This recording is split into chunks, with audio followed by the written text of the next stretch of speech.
안녕하세요. 네, 안녕하세요. 아무리 박수를 치셔도 네, 제가 아는 거 이상은 얘기할 수가 없어요. 네, 61쪽에 지적 공부가 나오는데요. 보통 두 문제가 출제가 됩니다. 여기서 두 문제가 출제가 되는데 이걸 보시기 전에 지난 시간에 했던 거 잠시 확인을 하겠습니다. 지난 시간에 토지 지적 공부에 등록되는 중요한 정보인 토지 표시에 관한 정보를 공부하신 적이 있어요. 골고루 출제가 되는데요. 첫 번째 지번부터 나왔죠. 지번은 크게 단식 지번, 복식 지번으로 나눠집니다.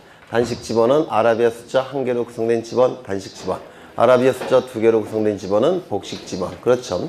이 복식 지번은 앞에 있는 숫자가 본번, 뒤에 있는 숫자가 부번, 가운데 대시 표시는 반드시 의라고 읽어야 된다고 했습니다. 백의오라고 읽어야 됐죠. 또한 임야대장 임야도에 등록이 될 때는 어떻게 합니까? 아라비아 숫자 앞에 산자를 붙인다고 했습니다. 임자가 아니라 산자. 그리고 뒤에 붙이는 것이 아니라 앞에 붙인다고 했습니다. 이 지번은 단식 지번은 본번만으로 구성되어 있죠. 다만 본번만으로 지번이 존재할 수는 있습니다. 하지만 부번만으로 지번이 구성될 수는 없다라고 했죠. 기억나십니까? 네. 그렇죠. 네. 그 다음에 이 지번 다음에 뭘 했죠? 네.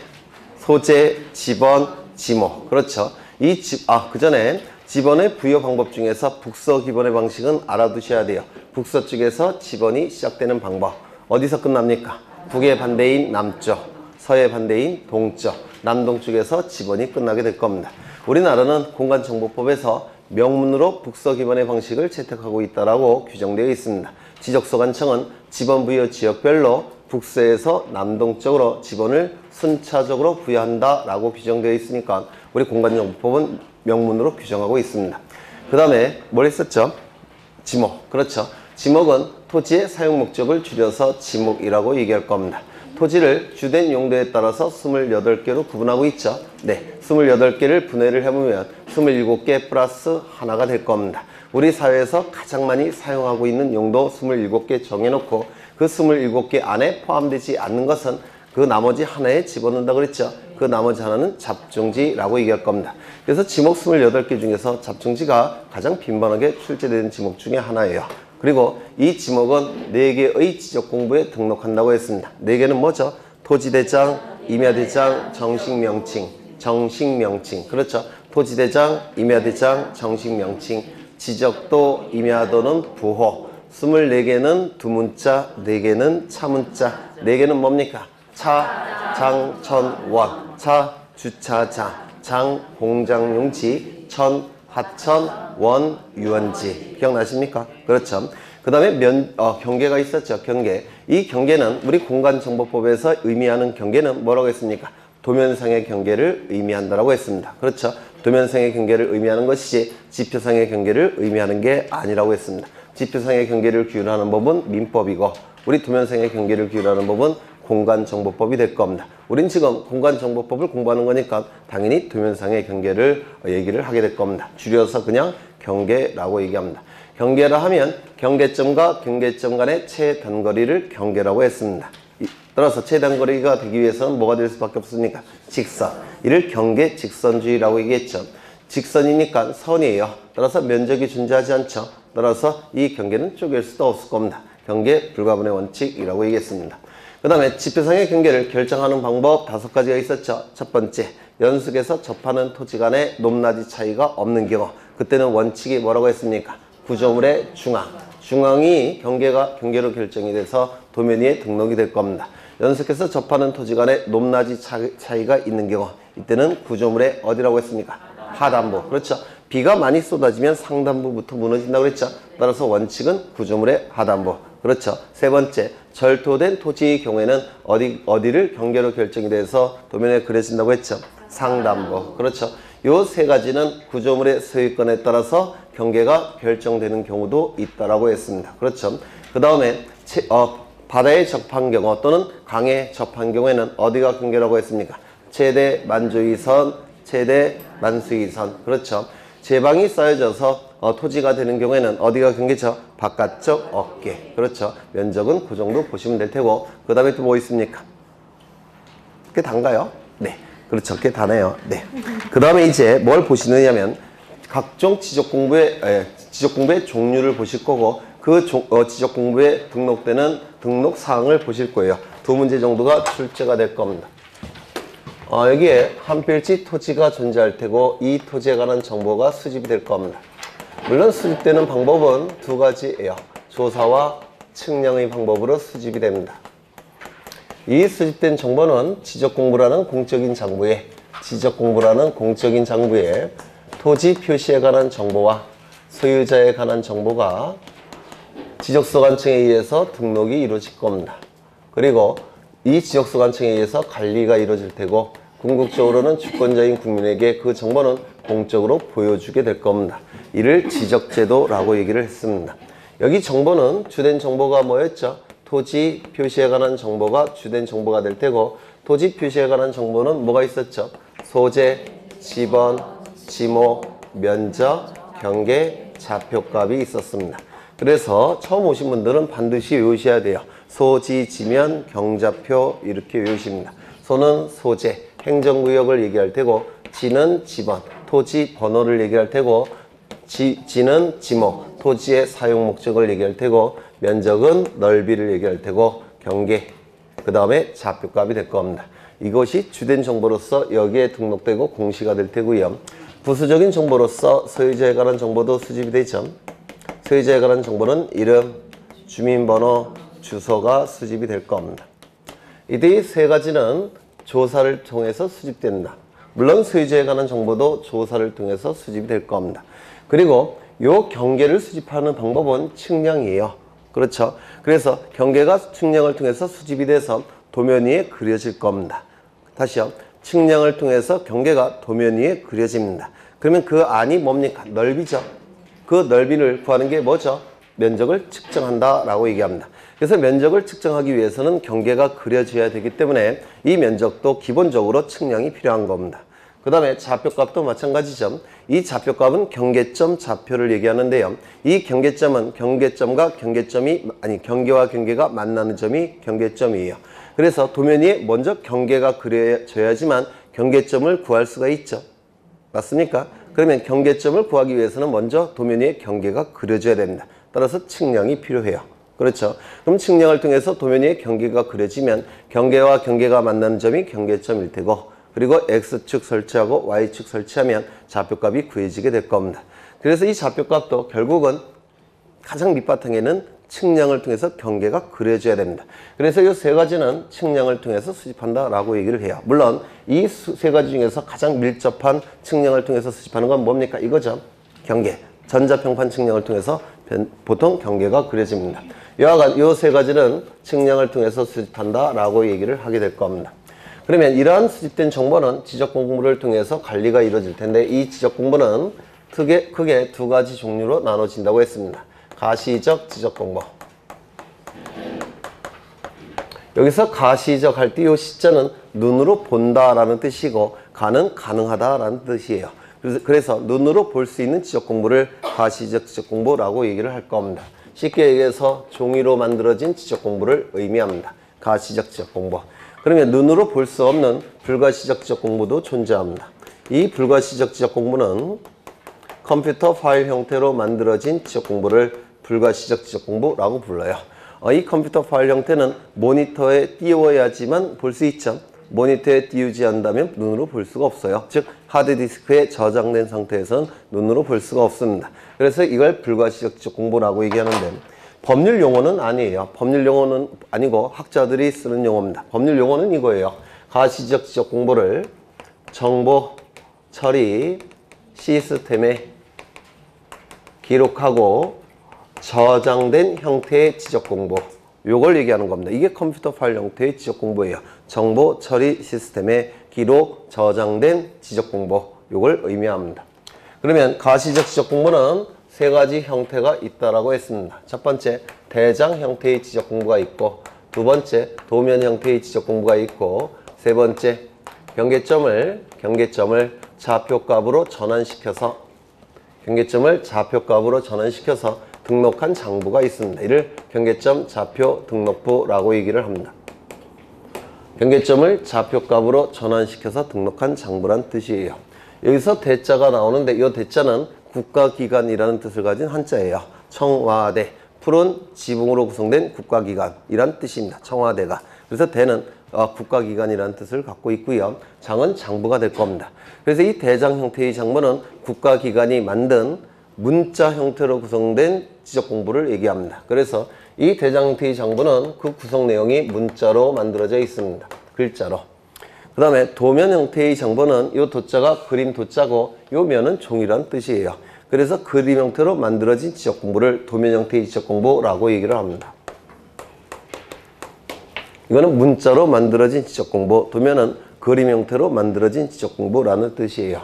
경계점 좌표 등록부는 도면 위에 경계가 이렇게 그려졌을 때 이걸 뭐라고 얘기합니까? 경계. 그렇죠. 경계라고 얘기할 겁니다.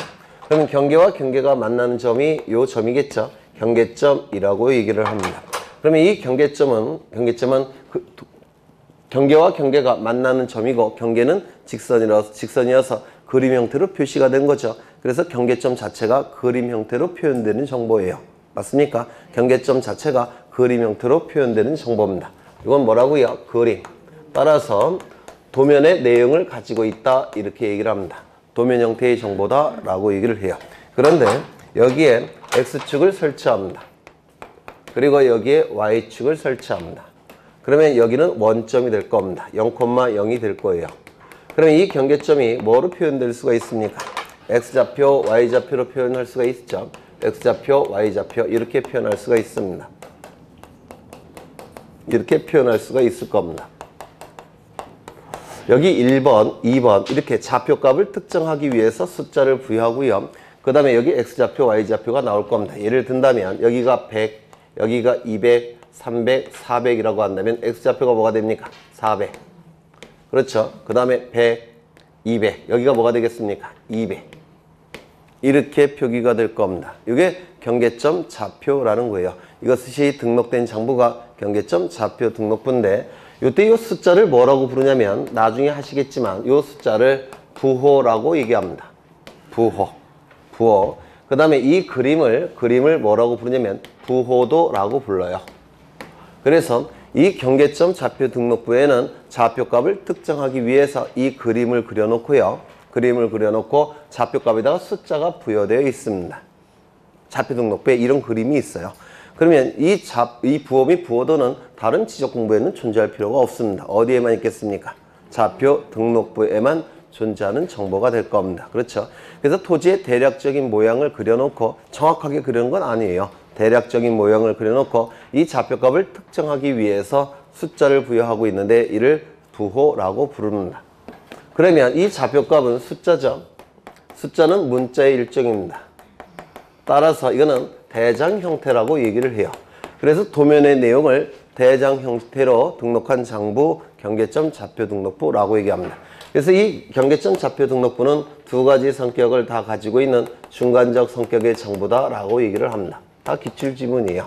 경계점 좌표 등록부는 경계점을 좌표 형태로 전환시켜서 등록한 장부니까 도면의 내용과 대장 형식 두 가지를 다 가지고 있는 중간적 성격의 장부라고 얘기를 합니다. 그 다음에 이 대장 형태의 장부는 원래는 두 가지만 존재했습니다. 토지 대장과 그리고 임야 대장만 존재했습니다. 그래서 대한민국에 있는 모든 토지들은 토지 대장 아니면 임야 대장에 반드시 등록이 돼야 됩니다. 이 토지 대장에 등록된 토지들의 경계를 표시하기 위해서 그림 형태로 만든 장부가 있는데 이를 지적도라고 얘기를 합니다. 임야 대장에 등록된 토지들의 경계를 표시하기 위해서 그림 형태로 만든 장부가 있는데 임야도라고 얘기를 합니다. 그래서 이것은 하나의 세트로 움직이는 겁니다. 토지 대장이 있다면 토지 대장에 등록된 토지는 지적도에도 같이 등록이 되고 임야 대장에 등록된 토지는 임야도에도 같이 등록이 되는 겁니다. 그래서 대한민국에 있는 4천만 개 필지는 전부 다 여기 아니면 이쪽 아니면 이쪽에 등록되어 있는 거예요. 그런데 사회가 복잡해지다 보니까 특수한 토지들이 나옵니다. 그 특수한 토지에 관한 정보도 수집해서 문자 형태로 구성된 장부가 있는데 두 가지가 있습니다. 하나는 공유지 연명부, 또 하나는 대지권 등록부. 이거는 특수한 토지에 관한 정보를 담고 있어요. 이거는 우리 등기법에서 나중에 대지권을 공부하실 거고요. 민법에서도 같이 공부하실 겁니다. 이건 민법에서 공부하시겠죠. 공유. 지금 혹시 하셨습니까? 공유. 안 하셨죠? 네. 공유를 공부하신 다음에 설명을 드릴 겁니다. 그래서 문자 형태로 구성된 장부는 4가지가 있어요. 토지대장, 임야대장, 공유지역명부, 대지권 등록부. 이 공유지라는 것은 무슨 뜻입니까? 한 필지 토지에 소유자가 여러 명 있다는 겁니다. 한 필지 토지에 소유자가 여러 명이 있는 게 공유토지예요. 그러면 소유자가 여러 명이니까 그 소유자에 관한 정보들을 수집하는 겁니다. 그래서 공유토지에 대해서 소유자들의 이름을 연속해서 기록한 장부라는 뜻이에요. 물론 공유지분도 같이 기록이 될 겁니다. 공유토지에 대해서 소유자의 이름들을 연속해서 기록한 장부. 요 대지권은 나중에 민법과 등기법에서 공부하실 텐데요. 예전에 구분건물 말씀드린 적이 있죠. 구분건물에 대한 소유권을 구분소유권이라고 불러요. 구분소유권자는 구분건물을 소유하기 위해서는 대지사용권이 있어야 됩니다.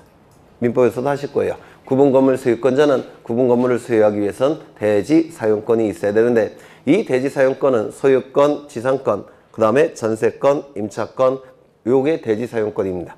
그러면 이러한 권리들은 토지에 대한 권리니까 어느 등기부에 등기가 되어 있겠습니까? 건물 등기부일까요? 토지 등기부일까요?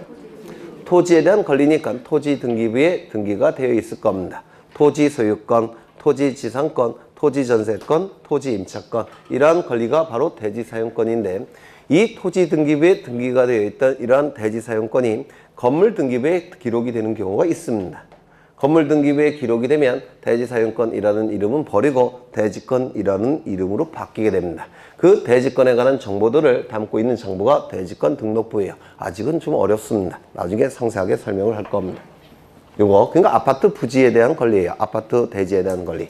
그래서 외워두셔야 됩니다. 처음 오신 분들은 외워두셔야 돼요. 요 자체로 출제를 하니까 다시요. 대장 형태의 장부는 4가지가 있죠. 같이 읽습니다. 토지 대장, 임야 대장, 공유지역명부, 대지권 등록부. 여러분 신뢰할 수 없으니까 다시요.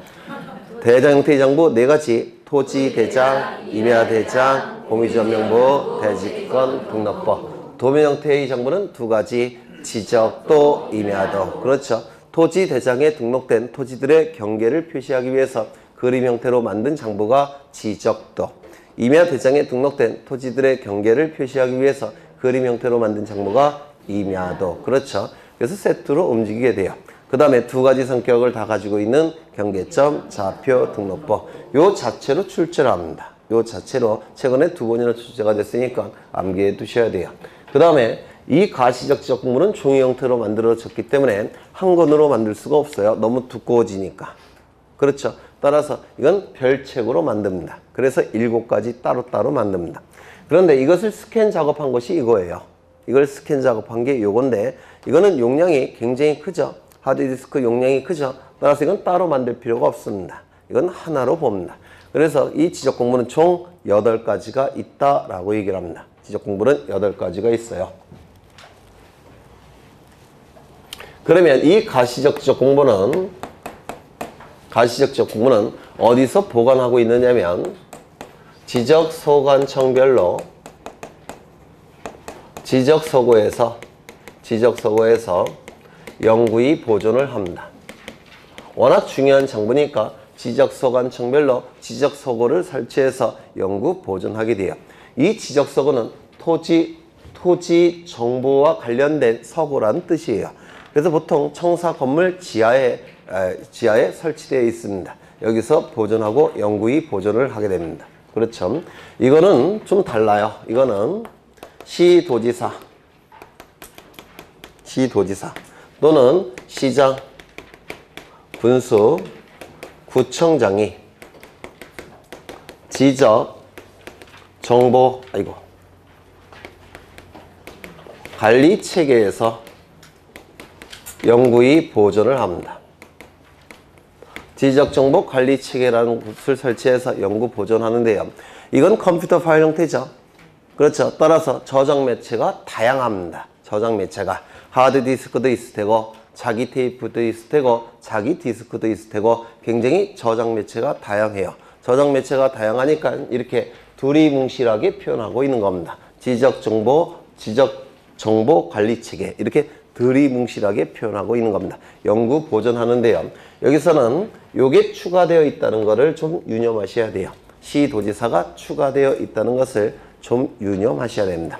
그 다음에 이제 가장 중요한 건 뭐냐면 이러한 각각의 지적공부에 어떠한 내용들이 등록이 되는지를 기억해 두셔야 합니다. 이 각각의 지적공부에 구체적으로 등록되는 내용이 무엇인지 두 문제가 보통 출제가 됩니다. 책을 좀 보시는데 61쪽을 보시면 62쪽을 보시면 대장의 등록사항이 나와 있죠. 여기 몇 가지가 나와 있을까요? 13가지가 나와 있죠. 이거 다 외우셔야 돼요. 65쪽을 보시면 공유지연명부의 등록사항이 나와 있죠. 몇 가지가 나와 있느냐면 한 7가지 정도가 나와 있습니다. 이거 다 외우셔야 되고요. 그 다음에 67쪽에 대지권 등록부의 등록사항이 나와 있는데 이거는 한 10가지 나와 있네요. 네. 그래서 이것도 다 외우셔야 되고 경계점 좌표 등록부에 이건 한 6가지 나와 있죠. 네. 이것도 다 외우셔야 되고 도면의 등록사항에 몇 개 나와 있습니까? 한 11개 나와 있죠. 네. 이것도 다 외우셔야 돼요. 그래서 한 60개 정도 되는 걸 다 외우셔야 됩니다. 두 문제가 출제가 되니까. 왜요? 외우기 싫으시죠? 네, 그러면 76쪽을 보시면 표가 하나 나와 있죠?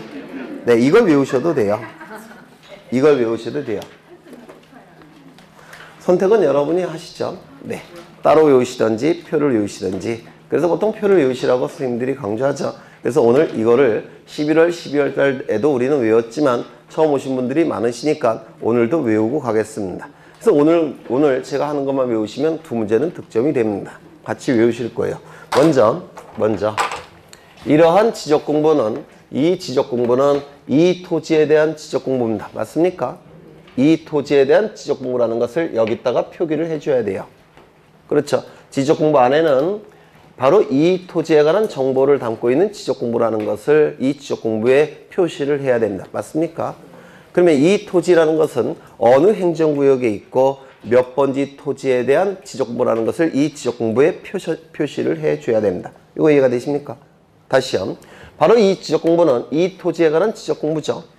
따라서 이 토지에 대한 지적공부라는 것을 지적공부에 기록을 해야 됩니다. 바로 저 토지라는 거. 어느 행정구역에 있고 몇 번지 토지에 대한 지적공부라는 것을 여기다가 표시를 해야 돼요. 그래서 7개의 지적공부는 어느 행정구역에 있는 몇 번지 토지에 대한 지적공부라는 것을 표시해야 되니까 소재 지번은 모든 지적공부에 다 등록을 해야 됩니다. 소재 지번은. 그래서 토지대장, 임야대장, 공유지연명부, 대지권 등록부, 지적도, 임야도, 경계점, 좌표, 등록부 여기 다 소재 지번만큼은 반드시 기록을 해야 됩니다. 요거 이해가 되십니까? 네. 토지를 특정하기 위해서 그렇습니다. 쉽게 얘기해서 명찰입니다. 명찰 역할을 하게 돼요. 뭐가요? 소재 지번은 명찰 역할을 하는 겁니다. 그 다음에 요 지목이 등록되는 지적공부는 아까도 외우셨죠? 토지대장과 임야대장에는 정식 명칭으로 등록을 합니다. 그리고 지적도와 임야도에는 어떻게 등록했습니까? 부호로. 부호를 만드는 방법은 두 문자가 24개, 차문자가 4개. 이 4개는 차, 장, 전, 원이었습니다. 맞습니까? 그렇죠. 차는 뭘까요? 주차장. 장은요? 공장용지. 천은 하천, 원은 유원지. 여기까지는 다 외웠죠. 소재 지번은 모든 지적공부. 그 다음에 이 지목은 토지대장, 임야대장, 정식명칭, 지적도, 임야도, 부호 24개는 두문자, 4개는 차문자, 4개는 차장처럼 다 외운 적이 있습니다. 그 다음에 이 면적을 보시면 면적은 좌표값에 관한 면적은 경계점 좌표입니까? 아니죠. 좌표는 아니니까 좌표 등록부에 등록되지 않을 겁니다. 면적은 숫자지만 X좌표, Y좌표 이렇게 따로 나오진 않죠. 따라서 면적은 좌표 형태가 아니니까 당연히 여기에는 등록되지 않을 겁니다. 그러면 이 면적은 수치니까 숫자죠. 100제곱미터. 그렇다면 그림 형태의 정보입니까? 그림 형태의 정보도 아닙니다. 그렇죠. 따라서 도면에 등록되겠습니까? 등록되지 않을 겁니다. 그러면 이 면적은 수치니까 문자 일정입니다. 문자 일정이니까 대장 형태의 등록이 될 거예요. 문제는 공유지 연명부와 대지권 등록부는 특수한 토지에 관한 정보만 담겨져 있습니다. 따라서 모든 토지별로 존재하는 겁니까? 공유지 연명부와 대지권 등록부는? 아니에요. 모든 토지에 존재하는 건 아니에요. 따라서 어디에 등록할 수밖에 없습니까? 면적은 토지대장과 임야대장에만 등록할 수밖에 없습니다. 이 면적은 토지대장과 임야대장에만 등록합니다. 다른 지적공부에는 등록하지 않습니다. 다시요. 면적은 어디에 등록한다고요? 토지대장, 임야대장. 그 다음에 이 경계는 아까 직선이었죠. 직선은 그림 형태의 정보니까 그림 형태의 지적공부에만 등록할 수가 있을 겁니다. 따라서 어디에 등록하겠습니까? 지적도와 임야도에만 등록할 수 있는 정보가 될 겁니다. 좌표값은 당연히 경계점 좌표 등록부에만 등록이 될 겁니다. 여기까지 일단 같이 11월, 12월 달에 외우신 분들도 다시 한번 이게 드네이십니다. 그리고 외우셔야 돼요. 다시요. 소재 지번은 이름표의 역할을 하니까 모든 지적 공부에 다 등록합니다. 토지대장, 임야대장, 공유지연명부, 대지권 등록부, 지적도, 임야도, 좌표 등록부 다 등록해요. 물론 이 컴퓨터 파일 형태의 지적 공부에도 등록이 될 겁니다. 그 다음에 지목이 등록되는 지적 공부는 아까도 외우셨죠? 토대, 임대, 정식 명칭, 지적도, 임야도, 부호 24개는 두문자, 4개는 차문자, 4장1,000원 이렇게 기계적으로 나오셔야 돼요. 그 다음에 면적은 어디에만 등록이 된다고요? 네, 토지대장, 임야대장에만 등록을 할 겁니다. 이 면적은 수치라서 문자 형태의 정보예요. 그러면 대장 형태의 정보이니까 대장 형태의 지적공부에 등록하겠죠. 문제는 공유지연명부와 대지권 등록부는 모든 토지별로 존재하는 게 아닙니다. 특수한 토지에만 존재하는 정보예요. 따라서 모든 토지가 다 등록되는 어디에만 등록되겠습니까? 토지대장, 임야대장에만 등록이 이루어집니다. 그 다음에 경계는 직선이니까 그림 형태의 지적공부인 지적도, 임야도, 좌표는 좌표 등록부. 외우실 수 있겠습니까? 네, 있으셔야 돼요. 그 다음에 소유자에 관한 정보, 이름, 주민번호, 주소가 있고요. 그 다음에 소유자, 변경, 날짜와 그 원인. 이것도 소유자에 관한 정보입니까?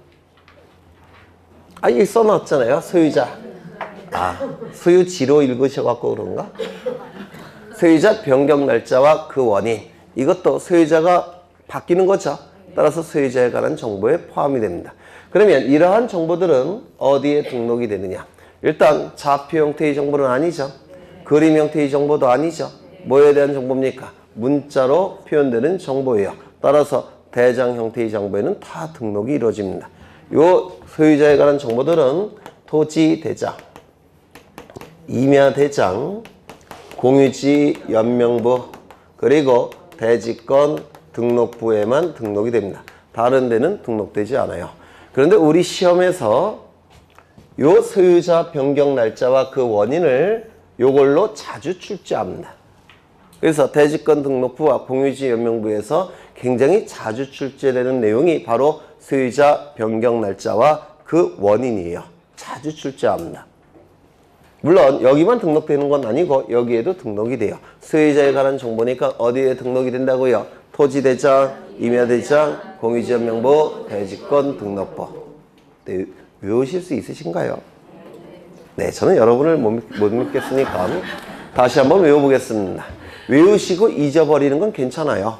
왜냐면 나중에 리와인드 시킬 수가 있으니까. 그런데 처음부터 안 외우시면 좀 힘들어져요. 그렇죠? 진급의 가능성이 있습니다. 2학년으로. 그래서 그때그때 쫙 외우시려고 노력은 하셔야 돼요. 다시요. 여기서 두 문제 정도가 출제가 됩니다. 두 문제 정도가. 먼저 소재와 지번은 어디에 등록이 된다고요? 모든 지적공부. 지목이 등록되는 지적공부는 4개입니다. 토대, 임대, 정식명칭, 지적도, 임야도, 부호. 그 다음에 면적이 등록되는 지적공부는 2개입니다. 토지대장, 임야대장, 경계도 2개예요. 지적도, 임야도, 좌표값은 하나겠죠. 좌표 등록부. 소유자에 관한 정보는 맨 꼭대기에 제가 쓴 거 뭐가 있습니까? 4개 맨 꼭대기. 토대, 임대, 공유지연명부, 대지권 등록부. 그렇죠. 이렇게 외워두셔야 돼요. 몇 가지 추가가 되는데 이거 추가시켰죠? 축척이 등록되는 지적공부와 지목이 등록되는 지적공부가 일치합니다. 축척이 등록되는 지적공부와 지목이 등록되는 지적 공부가 일치해요. 그러면 축척은 어디에 등록되겠습니까? 토대, 임대, 지적도, 임야도. 그렇죠. 그래서 축지법 이렇게 말씀 안 드렸습니까? 했죠? 네. 축지법 이렇게 외워두셔야 돼요. 축지법. 축척과 지목이 일치한다. 근데 어떤 분이 축척과 지번 아니었을까? 이렇게 생각하시면 안 돼요. 지번은 모든 지적 공부죠. 그렇죠. 그래서 축척과 지목. 축척과 지목 좀 외워두셔야 됩니다. 그 다음에 두 가지가 추가가 되는데, 공유지번 그리고 대지권 비율. 이건 뭐 따로 안 외우셔도 우리가 공부를 해 나가면서 저절로 아실 수 있는 부분이에요. 우리가 공부를 좀 열심히 하신다면. 먼저 공유지번.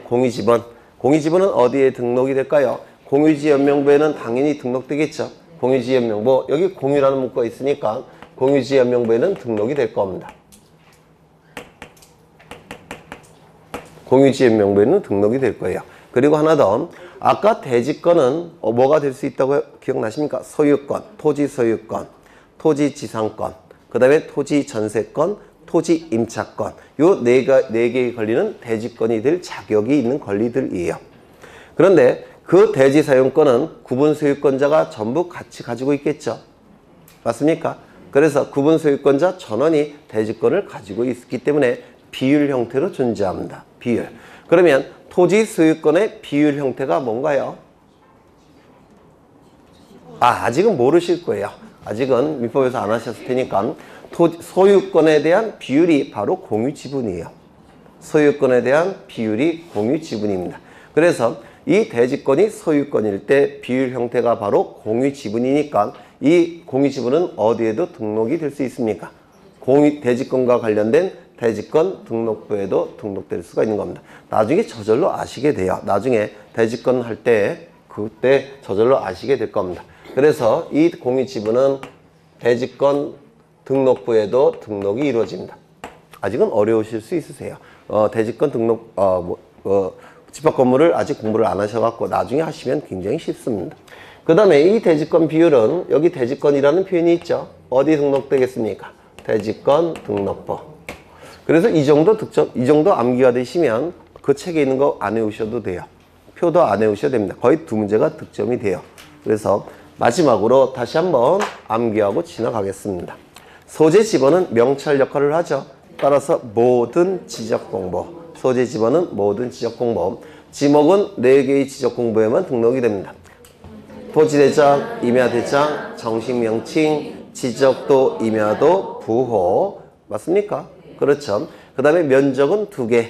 토지대장, 임야대장에만 등록이 돼요. 경계도 2개, 지적도, 임야도, 좌표는 1개, 좌표 등록부. 소유자에 관한 정보들은 문자 형태의 정보니까 맨 꼭대기에 있는 거 4개. 토대, 임대, 공유지 연명부, 대지권 등록부. 공유지분은 당연히 공유지 연명부, 대지권 등록부. 이건 나중에 저절로 아시게 돼요. 실력이 올라가시면서. 대지권 비율은 당연히 대지권 등록부. 축척이 등록되는 지적 공부와 지목이 등록되는 지적 공부는 일치합니다. 축지법. 따라서 축척은 토대, 임대, 지적도, 임야도. 그렇죠. 그 정도 외우시면 거의 두 문제는 득점이 되신 겁니다. 지금은 암기가 안 되셔도 10월까지는 암기가 되겠죠? 안 되면 때릴 거예요, 제가. 네, 10월 때까지 암기가 되실 겁니다. 그럼 이제 다시 책을 가겠습니다. 책으로. 61쪽을 보시면 의의가 나와 있는데요. 요 7개, 가시적 지적 공부 7개, 불가시적 지적 공부 하나, 요 자체로 출제가 되니까, 기억해 두셔야 됩니다. 이미 외우셨다고 믿고 싶고요. 그 다음에 모든 토지들은, 대한민국에 있는 모든 토지들은 토지대장 지적도 아니면 임야대장 임야도 이 둘 중에 한 군데는 등록이 돼야 됩니다. 그걸 이해하시면 될 테고, 그 다음에 주로 출제가 되는 것이 지적 공부의 등록사항이 됩니다. 그래서 한 페이지 넘겨보시면 62쪽부터 63쪽, 64쪽까지 나와 있는데 그 안에 있는 내용들은 안 할 게 아니라 3월 달에 할 겁니다. 그 안에 내용들을 하나씩 설명을 드릴 거예요. 3월 달에. 지금은 좀 어려우실 테고, 지금은 저거 외우는 게 더 중요해요. 저 노란색. 지금은 저거 외우는 게 더 중요합니다. 저것만 외우셔도 사실은 득점이 됩니다. 두 문제가. 근데 몇 가지를 좀 더 확인할 건데요. 어디를 보시냐면 63쪽에 고유번호라고 나와 있죠. 거기 몇 번인가요? 6번 고유번호. 6번에 고유번호가 있는데 거기 밑에 보시면 내용 플러스 이렇게 나와 있죠. 네, 이것도 외우시면 좋은데 이거 좀 보겠습니다. 이 고유번호는 첫 번째 19자리로 구성되어 있습니다. 이걸 기억해 두셔야 돼요. 고유번호는 첫 번째 19자리로 구성되어 있다는 거. 사람에게 주민번호가 있는 것처럼 토지에도 고유한 번호가 부여되어 있습니다. 물론 관리를 좀 더 쉽게 하기 위해서, 공시기능을 높이기 위해서 토지 4천만 필지마다 고유한 번호가 부여되어 있는데 이 고유번호는 첫 번째 19자리 숫자로 구성되어 있다는 거 기억해 두셔야 됩니다. 19자리 숫자니까 숫자가 19개가 나와야 되겠죠. 하나, 둘, 셋, 넷, 다섯, 여섯, 일곱, 여덟, 아홉, 10개. 힘드네요. 잠시 쉬었다가 하나, 둘, 셋, 넷, 다섯. 또 힘드네. 하나, 둘, 셋, 넷. 이렇게 19자리 숫자로 구성되어 있습니다. 여기서 이 앞에 있는 10자리는 행정구역의 코드 번호예요. 그래서 이 앞에 두 자리는 시도의 코드 번호입니다. 그래서 대한민국에 있는 모든 특별시, 그 다음에 광역시, 그 다음에 도별로 고유한 번호가 부여되어 있습니다.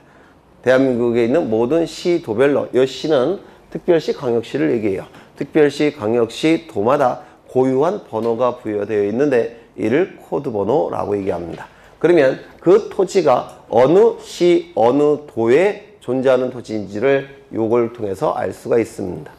그 다음에 뒤에 세 자리는 시군구예요. 시군구의 코드 번호입니다. 요 시는 일반 시를 얘기하는 거예요.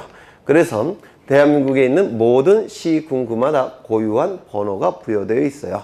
따라서 이걸 갖고 뭘 알 수가 있냐면 그 토지가 어느 시군구에 존재하는 토지인지를 알 수가 있습니다. 그 다음에 세 개는 물론 요 두 개가 읍면동인데요. 뭐 그게 출제되지 않으니까 설명의 편의를 위해서 약간 변형시킵니다. 읍면동. 책에 있는 것처럼 원래는 이 두 자리만 읍면동의 코드 번호인데, 네, 요거 자체를 물어보진 않으니까 그냥 이렇게 쓰겠습니다. 세 자리 읍면동 이렇게 생각하시면 돼요.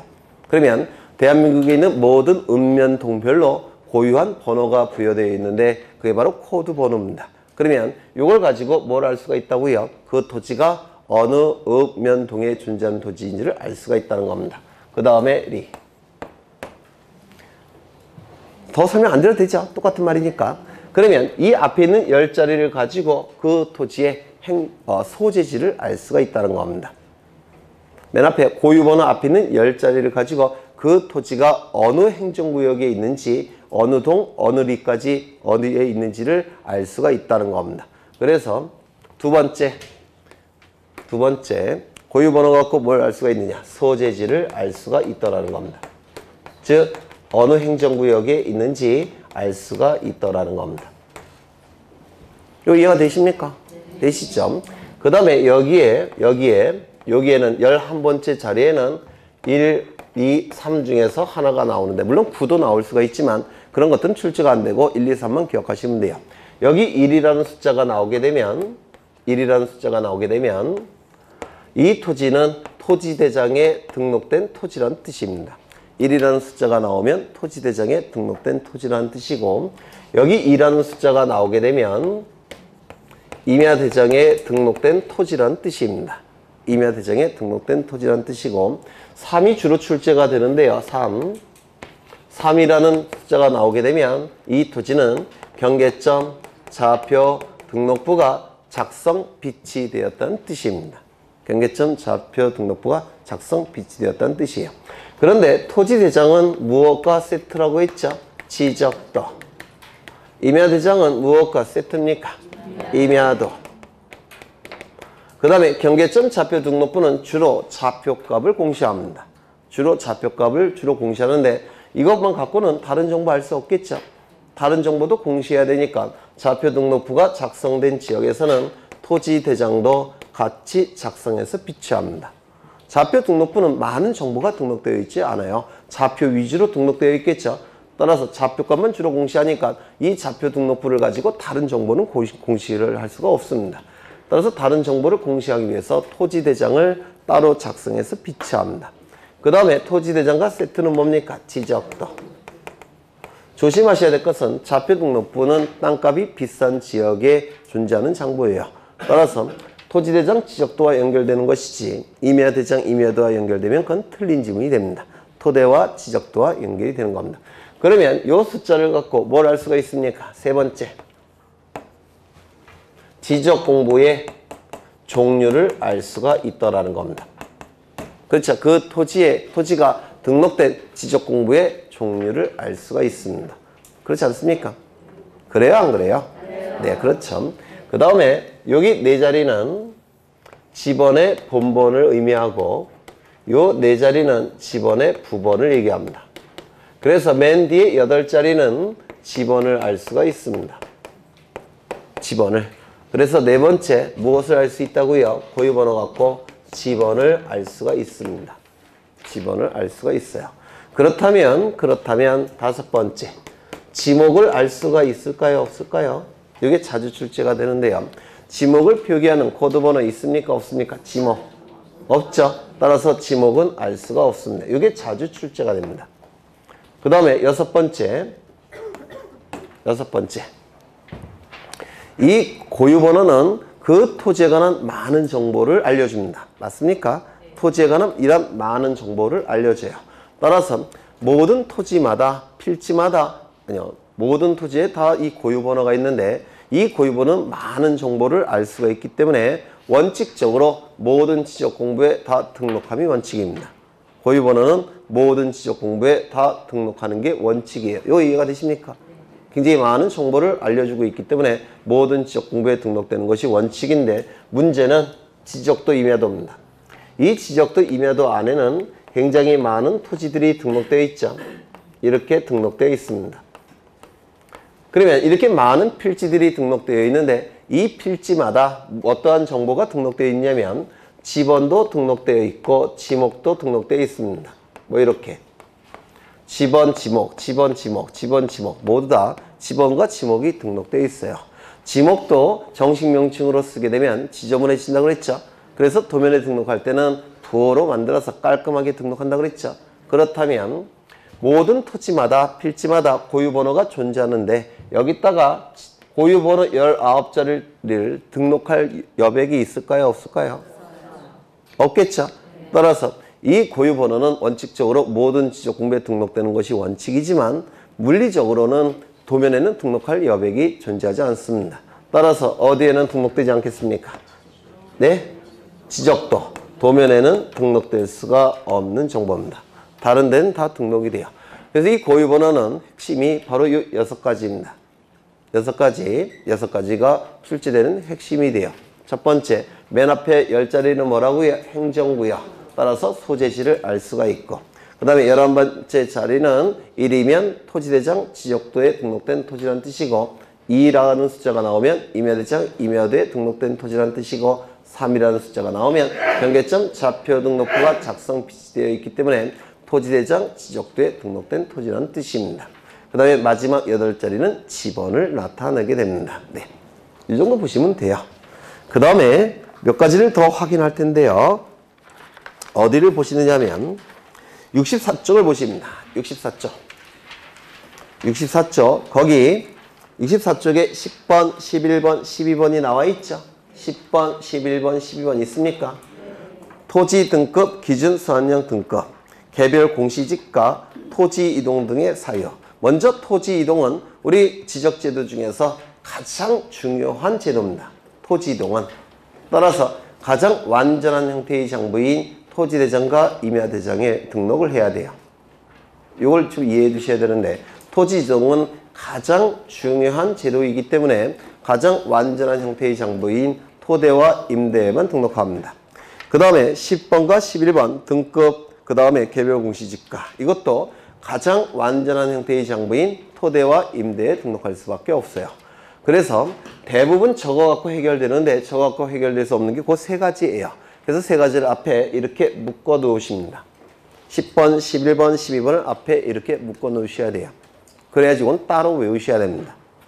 따로. 그 다음에 공유지 몇명부터는 나중에 할 거예요. 쭉 넘어가겠습니다. 쭉 넘어가실 거예요. 69쪽을 보시면 그 안에 있는 내용은 안 하는 게 아니라 3월달부터 진행을 할 겁니다. 지금은 좀 어려워하실 테니까. 69쪽을 보시면 경계점 좌표 등록부가 있는데요. 거기서 경계점 좌표 등록부의 작성 비치 지역 이렇게 나와 있죠. 이 좌표 등록부는 비용이 대단히 많이 듭니다. 따라서 모든 토지마다 4천만 개나 되는 모든 토지마다 요 좌표 등록부를 작성할 수는 없어요. 그래서 땅값이 비싼 지역, 그리고 땅값이 비싸니까 경계를 명확히 할 필요가 있는 지역, 분쟁이 자주 발생하는 지역, 그 지역에서만 요 좌표값이 수집되고 좌표 등록부가 작성 비치가 됩니다. 그런 지역이 뭐가 있느냐면 거기 69쪽에 맨 밑에 보시면 1번, 2번 나와 있죠. 네, 1번에 보시면 지적 확정 측량 실시지역 밑줄, 지적 확정 측량 실시지역 밑줄. 지적 확정 측량은 나중에 설명을 드릴 거예요. 그 의미를. 그 다음에 축척 변경 측량 밑줄, 축척 변경 측량 실시지역 밑줄. 이 지역에서만 좌표 등록부가 작성 비치가 됩니다. 그래서 굉장히 예외적인 정보예요. 워낙 비용이 많이 들기 때문에 땅값 비싼 지역, 그리고 분쟁이 자주 발생하는 지역, 경계를 명확하게 할 필요가 있는 지역, 그 지역에서만 좌표 등록부가 작성이 되는데 그 지역이 바로 지적 확정 측량 실시지역, 축척 변경 측량 실시지역입니다. 그걸 외워두셔야 될 겁니다. 물론 나중에 저절로 외우시게 될 거예요. 넘기겠습니다. 그 다음에 도면을 보시는데요. 도면을 보시면 72쪽에 지적도면의 축척 나와 있습니까? 맨 밑에 표에 찾으셨어요? 네, 거기 보시면 이건 아직은 안 외우셔도 될 테니까 그냥 한번 봐두세요. 임야도는 3천분의 1, 6천분의 1 축척만 사용합니다. 임야도는. 그런데 지적도는 500분의 1부터 6천분의 1, 7개의 축척을 다 사용해요. 임야도는 3천, 6천분의 1만 사용하는데 지적도는 500분의 1부터 600분의 1, 1000분의 1, 1200분의 1, 2400분의 1, 3000분의 1, 6000분의 1, 7개의 축척 다 사용합니다. 우리 공간정보법에서 인정하고 있는 축척은 딱 7개예요. 100분의 1이 500분의 1보다 더 정밀하겠죠? 그럼 100분의 1로 도면을 그릴 수 있을까요? 없을까요? 없습니다. 우리 공간정보법에서 인정하고 있는 축척은 딱 7개만 사용하는 겁니다. 7개. 그냥 한번 봐두시고요. 그 다음에 한 페이지 넘겨보십니다. 여기 오타가 있는데 74쪽을 보시면 74쪽에 거기 맨 위에 보시면 11번 동그라미 있습니까? 거기 일람도에는 주요 건축물 및 구조물의 위치를 등록한다 이렇게 되어 있습니까? 네, 거기서 일람도에는 주요 요거를 지워주십니다. 그래서 이 도면에는 지적도 임야도에는 건축물 및 구조물의 위치를 등록하는 겁니다. 일람도는 도면이 지적도 임야도가 아니에요. 일람도는 뭐냐면 이런 뜻입니다. 이게 하나의 지번부여 지역인데 지번부여 지역은 동지역, 리지역을 얘기한다고 그랬죠? 맞습니까? 이게 하나의 지번부여 지역인데 이 안에는 도면이 몇 장이 존재하느냐면 예를 들어서 9장이 존재합니다. 9장이. 이렇게 존재합니다. 도면이 몇 장 존재한다고요? 9장. 그런데 이 지번부여 지역을 전체를 이렇게 보기 위해서는 땅바닥에 펼쳐놔야 되겠죠. 물론 9장은 괜찮겠지만 한 30장 정도 된다면 굉장히 넓은 공간이 필요합니다. 이거를 펼쳐놓을, 이거 이해가 되십니까? 전체를 보기 위해서는. 그래서 이거를 축소해서 이 전체를 한 장의 도면으로 만든 것이 일람도라는 도면이에요. 한 번, 눈으로 본다는 뜻입니다. 지번부여 전체를 한 번에 눈으로 쭉 볼 수 있게끔 도면을 그려놓고 있는데 이를 일람도라고 불러요. 전체를 보기 위해서는 이거 펼쳐놓을 수밖에 없지 않습니까? 지적도 임야도를.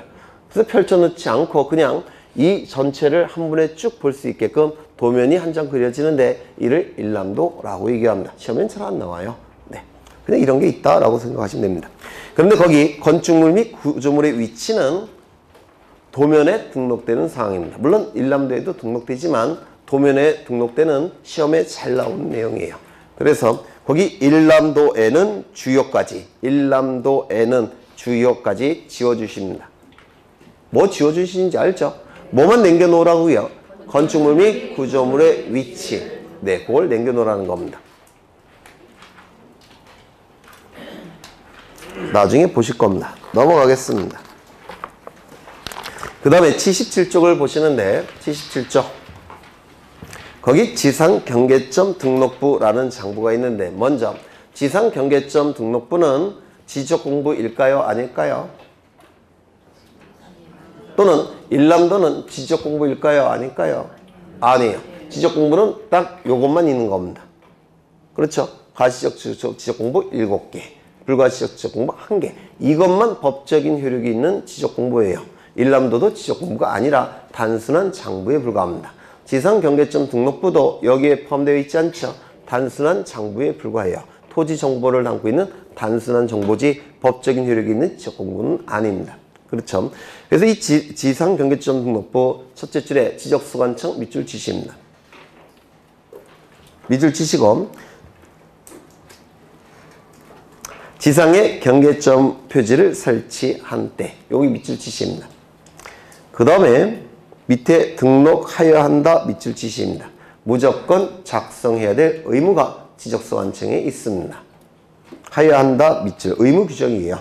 그 다음에 지상경계점 등록부의 등록사항이 출제가 계속되고 있습니다. 작년에도 출제가 됐어요. 우리가 경계나 경계점은 도면 위의 경계나 경계점을 의미하는 겁니다. 우리는 공간정보법이니까 경계는 뭘 의미한다고 했지 아까? 도면 위의 경계를 얘기하는 겁니다. 경계점도 뭘 얘기하는 겁니까? 도면 위의 경계점을 얘기하는 겁니다. 이거 이해가 되십니까? 그런데 토지 위에도 경계도 있을 수 있고 경계점도 토지 위에도 있을 수가 있어요. 그러면 토지 위에 있는 것은 반드시 지상이라는 문구를 써 주셔야 돼요. 지상경계점, 지상경계. 예전에 설명드렸죠? 경계할 때 설명을 드렸습니다. 이 지상경계점, 경계점에 관한 정보를 등록한 장부가 지상경계점 등록부인데 이 지상경계점 등록부는 경계점에 관한 정보가 담겨져 있겠죠. 첫 번째, 어느 토지에 대한 지상경계점 등록부인지 그 장부에다가 표기해야 되죠.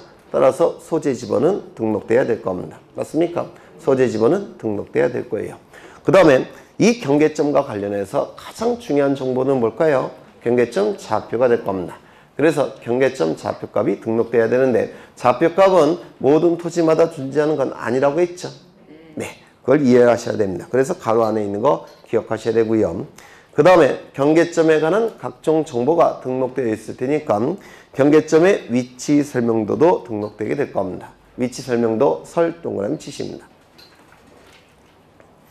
그리고 공부상 지목과 실제 토지 이용 지목 이게 주로 출제가 되는데요. 경계점 등록부이니까 경계점에 관한 정보가 등록되겠죠. 경계점에 관한 정보가. 그런데 특이하게도 경계점에 관한 정보가 아닌데도 불구하고 등록되는 정보가 있습니다. 뭡니까? 지목. 경계점에 관한 정보가 아니죠. 그런데도 불구하고 이게 등록 정보예요. 그래서 자주 출제합니다. 실제 토지 이용 지목과 공부상 지목 밑줄 치십니다. 그리고 시 동그라미 치십니다. 경계점의 사진 파일 사 동그라미 치시고 경계점 표지의 종류 및 종 동그라미 치시고 위치에서 위 동그라미 치셔갖고 옆에다가 두 문자를 써 넣으세요. 두 문자를. 그래서 소재 지번은 당연히 등록된다는 거 아셔야 될 테고 좌표값도 당연히 등록된다는 걸 아실 테고 3번 동그라미부터 옆에다 써 놓으시면 되겠죠. 어떻게 씁니까? 설지, 사종위 이렇게 써 놓으셔야 되겠죠. 설지, 사종위. 외워두시는 게 여러분 신상에 좋을 겁니다. 설지, 사종위. 그 다음에요. 80쪽을 보시면 좀 쉬었다가 하죠. 네, 쉬었다가 하겠습니다. 네.